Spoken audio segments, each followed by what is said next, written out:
Okay na yan. Nalapit na naman na ganyan.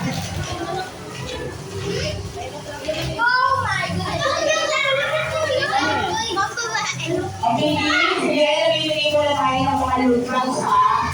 Lutras na po muna ng bigay na. Tapos yung iba ito, kung pag-ibig tayo ito, tapos last part na lang ito bibigay. Pero makikita ko lang na sila nakaalis na.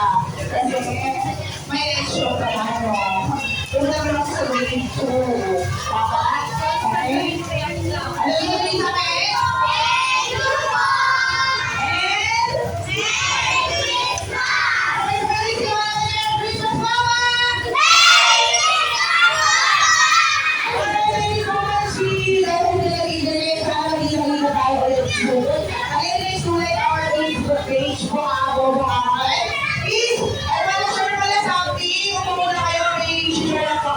Lang po doon to share lang.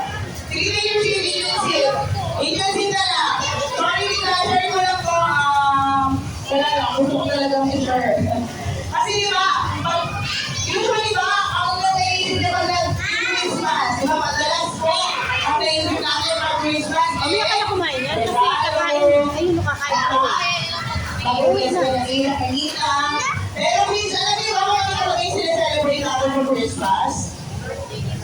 Birthday kasi ni Jesus Christ for Christmas. Okay? So, dapat is, hindi lang dahil mag-Christmas, may regalo, may papadala kami. Gusto ko lang i-share na, ang isa na lang sa lagilan kung bakit natin sineselebrate ang Christmas ay ang birthday ni Jesus Christ. Ang pagdating ni Jesus Christ. Yan lang. Lagi nyo lang lagi sa ang Christmas ay ang birthday ni Jesus Christ. Okay? So thank you so much once again, please. God bless you and goodbye. Thank you so much.